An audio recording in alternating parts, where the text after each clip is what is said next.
Something else, survival. These meals were quiet weapons, cooked in church basements, tiny kitchens, and safe houses, served to the tired, the grieving, the brave. Dr. King said, everybody can be great because everybody can serve. And behind every plate was someone serving strength. Most of those dishes, forgotten. But if you stay with me, you'll uncover 25 soul foods that helped fuel a movement and why they should have never been left behind. This is 25 forgotten soul foods that fueled the civil rights era. Let's remember them together. 1. Philadelphia pepper pot soup. They called it the soup that won the war back in the Revolution, but by the time of the civil rights era, it had a new meaning in black kitchens. This was no ordinary stew. It started with cow tripe. The stomach, tough and rubbery at first, but cooked long enough, it turned soft and rich. Cassava thickened it with peppers, onions, and herbs tossed in like memories. It was bold. It was bitter. It was ours. During the winter of '63, when marches ran cold and long, this soup warmed hands and hearts. Folks ate it from metal pots by church steps in North Philly, fuel for another night of freedom meetings. Some say it smelled too strong, too funky. But to us, that smell was home. It filled kitchens where folks whispered plans and ironed Sunday best. And when you dipped your spoon in that dark broth, it didn't just feed your body, it told you, we've been here. We still here. That bowl reminded us that even scraps could carry power. 2. Blackbird stew. Now this was for folks who knew how to make a meal out of nothing. Blackbird stew was made from birds caught out in the fields, sometimes with slingshots, sometimes with traps made from string and sticks. They'd pluck the feathers, gut the birds, and drop them into a pot with onions, greens, and whatever roots they could find. Add water, maybe a splash of vinegar, and let it simmer low till the meat fell off the bone. During the rural boycotts of '61, this stew was a lifeline, especially in places where folks were fired from jobs just for registering to vote. When money got tight and store shelves were off limits, folks turned to the land, and the land gave back. When you shared that pot, you weren't just eating, you were surviving together. Out on the back steps or under moonlight on old porches, elders passed down the know-how to catch a bird, how to stretch a meal, how to stay proud with a belly half full. That stew held more than meat. It held memory. 3. Raccoon stew. Some folks today might turn their nose up, but back then, raccoon stew was a meal you didn't waste. Down in the Gullah communities and across the Mississippi Delta, folks would skin that raccoon clean, soak it in salt water overnight, then cook it slow with onions, peppers, maybe a touch of vinegar or tomato. The meat was dark, rich, a little greasy, but when it was done right, it slid right off the bone. During the winter of 1960, after the first wave of student sit-ins, many young folks came home bruised and hungry. Some had lost their scholarships. Some lost their jobs. But when Grandma set a pot of raccoon stew on the stove, it meant you were still covered, still loved, no matter what the world took away. That pot didn't judge. It just filled the room with the kind of smell that told you you're still part of this family. And when everybody sat close, steam rising from chipped bowls, you could feel it. How food like this held folks together tighter than fear ever could. 4. Baked possum with sweet potatoes. Now don't laugh. Back then, possum was country gold. If you caught one fat off the persimmon tree, you had dinner and a story. Folks would clean it real careful, rub it down with salt, sometimes parboil it first, then roast it slow in the oven with sweet potatoes all around. The meat was gamey but tender, and them sweet potatoes soaked up every bit of that juicy fat, sticky, caramelized, and rich like molasses. During the harsh winter of '62 in Georgia, when SNCC organizers were sleeping on church floors and hiding from night riders, this dish was served hot by families who didn't have much, but gave everything. One elder said, "Ain't no room for fear when your belly full and your people standing tall." That smell of roasting possum and sweet yam told you were safe for the night, and maybe tomorrow too. It wasn't just about feeding the body, it was about keeping the fire lit in the stove, in the home, and deep down in the soul. But out in the Mississippi Delta, fried buffalo fish ribs were rich in flavor and pride. Buffalo fish ain't easy to clean, full of tiny bones and thick scales, but the folks who knew what they were doing could carve out the rib racks just right. They dredge them in cornmeal, fry them crisp in hot lard, and serve them with hot sauce or mustard on the side. That crunch, it was music on your tongue. In 1965, when marchers came home from Selma, battered but unbroken, it wasn't steak waiting for them. It was fish ribs, cooked on back porches and roadside fryers, passed out in brown paper sacks with a nod and a prayer. It wasn't fancy, but it said, "You did good, baby. Now rest." Kids would fight over who got the crispiest edge. Elders would sit real still while they ate, like they were remembering something deeper than the meal. And in that quiet, you felt it. How something as small as a fried fish bone could carry the weight of a people. 6. Freshwater turtle stew. Out by the bayous and creek beds, folks used to catch snapping turtles with baited lines or bare hands if they were bold.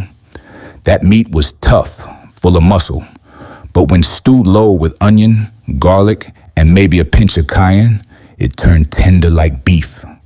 The broth came out dark and rich, sometimes with a little roux stirred in. Some added hard-boiled eggs or okra to stretch it. Turtle stew was slow food, the kind that made you wait, made you sit, made you remember. Back in '63, during the weeks after the Birmingham church bombing, a family down in Louisiana served turtle stew to neighbors who came grieving.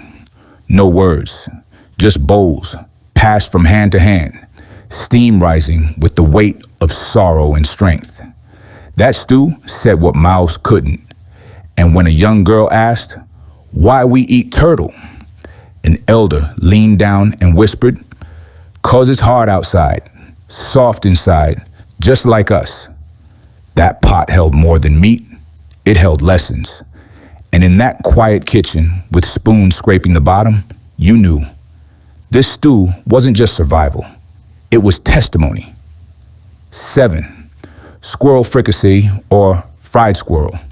Squirrel wasn't no stranger in black kitchens, especially out in the country. Boys go out at first light with a .22 rifle or a slingshot, come back with a sack full of squirrels ready to skin. Sometimes they fried them whole, crispy on the outside, juicy inside. But other times, they'd make fricassee, brown the meat in a skillet, then simmer it in gravy with onions and carrots till it fell clean off the bone. Serve it over rice or biscuits, and you had yourself a meal that could hush a hungry room. During the long, organizing weeks of the Mississippi Freedom Summer in '64, food had to stretch. Squirrel dishes brought folks together. One elder told the story of feeding 14 volunteers with 6 squirrels and a whole lot of gravy. Said it was the night they planned the march to the courthouse. Nobody asked for seconds out of greed. They asked because that squirrel tasted like unity. And when the youngest dipped their biscuit in that gravy, you could see it in their eyes. Hope don't need much meat to grow. 8. Rabbit and dumplings. Now rabbit? That was Sunday best meat in hard times. Folks would set traps along the fence line or shoot one early in the morning, clean it by noon, and have it bubbling in a pot before the sun dipped low. They'd cook it slow in seasoned broth, let the rabbit fall apart soft, then drop in hand-rolled dumplings, thick and doughy, soaking up every drop. It wasn't just warm, it was filling. A stick-to-your-ribs kind of love, passed down from Big Mama's hands to yours. Back in '61, when student protests lit up Nashville, a church elder made rabbit time they truly felt seen. Not as troublemakers, but as somebody's child, somebody's future. 9. Poke salad. Poke salad wasn't picked from no store. It came straight from the earth, wild and dangerous if you didn't know what you was doing. You had to boil it 2, sometimes 3 times to get the poison out. But once it was safe, seasoned up with bacon grease, garlic, and a little onion, it hit the soul like a hymn. Old folks said eating poke salad taught you patience. You had to treat it right, or it'd turn on you, kind of like the world outside. That bitter green taught you how to work with what you had, even when it didn't seem fair. During the voter registration drives in rural Alabama, poke salad showed up on more than a few dinner plates. It grew in backyards, beside ditches, behind shotgun houses. And for families who lost wages just for registering to vote, it was one of the few greens that didn't cost a dime. Folks didn't brag on it, but they leaned on it, the same way they leaned on each other. That pot of boiled down leaves didn't just fill a plate. It told you, we gonna make it anyway. Cornbread or Johnny cakes.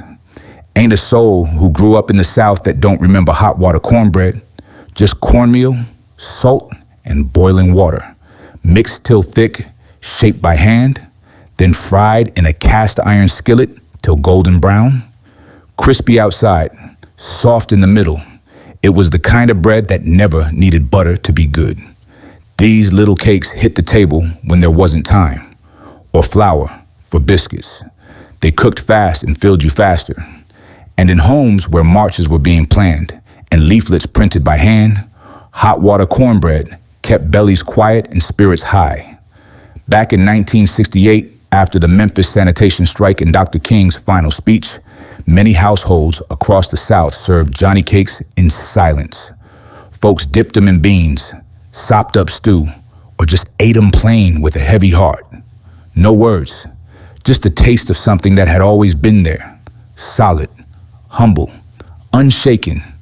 And maybe that's why we loved it so much, 'cause in a world that felt like it could fall apart, that little round cake never let us down. 11. Corncob broth with onion skins. When the cupboard was near empty and every penny mattered, folks turned to things most people threw away.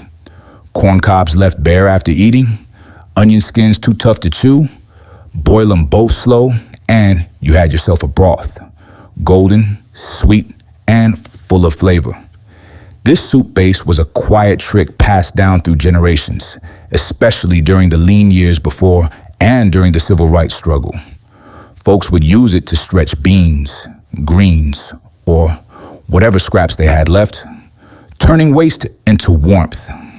In '66, during long nights of organizing in Arkansas, this broth bubbled in borrowed pots behind churches. It wasn't about pride. It told you, we don't waste a thing. Not food, not time, not each other. Kids learned early. Even the thrown away parts could give back if you treated them right. That lesson didn't stop at soup. It showed up in how we treated our people too. 12th, ash cake wrapped in collard leaves. Ash cakes were born straight from the ground. No pan, no oven, just hot ashes from the fire and a little faith. You took cornmeal, water, maybe a pinch of salt, and shaped it with your hands. Then you wrapped it in collard leaves and tucked it right into the embers. Let the heat do its slow work. When it came out, smoky, earthy, full of soul. Peel back them collard greens and you had a bread that told stories without speaking. During the long protests in Georgia, when folks couldn't afford flour or sugar, ash cakes were the answer. Elders made them in the backyard while the young ones came back from sit-ins, tired, hungry, but proud. That bite of warm cornmeal soothed the nerves and filled the gaps between anger and hope. Some folks use ashes from pecan wood or hickory, giving the bread a deep, smoky flavor you couldn't fake. Kids would fight over the crusty bits, burnt edges and all, because that's where the magic was. And when the bread cracked just right, steam pouring out, it felt like the earth itself was offering comfort. 13. Roasted pig ear slabs. Now, pig ears might sound strange to some, but back then, that was prized meat, cleaned real good, boiled till tender, then laid out flat and roasted slow until the edges crisp like bacon. Folks would slice them thick, drizzle on vinegar or hot sauce, and chew on that cartilage like it was candy. They were salty, savory, with just enough chew to make you work for it. But that texture, that flavor, it stayed with you. And in neighborhoods where supermarkets wouldn't sell decent cuts to black folks, we made the most of what others threw away and turned it into gold on a plate. One Sunday in Birmingham, a church fed 100 marchers after they walked miles in protest. All they had were pig ears and potatoes, but folks ate like it was a feast, laughed, passed plates, held hands. And for a moment, even the police sirens outside couldn't shake the warmth inside. Kids would gnaw on those crispy edges, sauce running down their chins, and elders would smile, remembering harder times. That plate reminded them, we didn't just survive, we seasoned the struggle. 14. Homemade Southern tea cakes. Soft, sweet, and simple. Tea cakes were the cookies your grandma made when sugar was scarce and love had to stretch.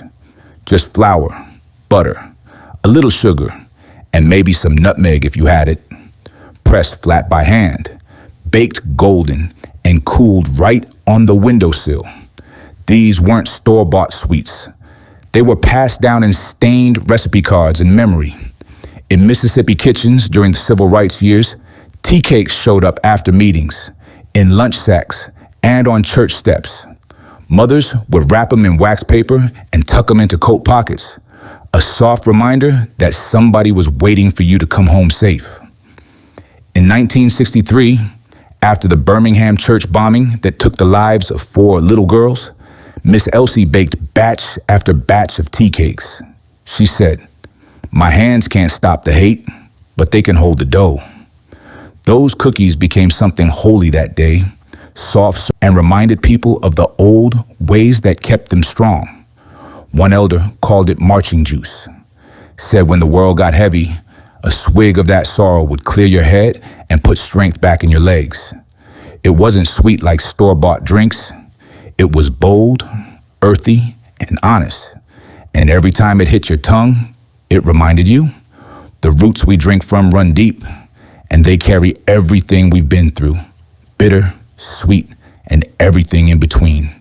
Now you've tasted a piece of our past, not just in food, but in fire, in family, in fight.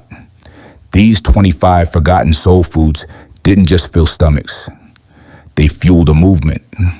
They were passed from hand to hand, cooked over protest fires, served after marches, and remembered in silence when words fell short. Every bite told a story of mothers who stirred hope into pots, of fathers who fried courage in cast iron, of children who sipped strength from soup bowls. So if these dishes stirred something in you, a memory, a hunger, a pride, don't let them fade again. Share this video, pass it down, keep the taste of our history alive. And if you want to go deeper, hit that subscribe button. There's a whole table of stories still waiting to be served.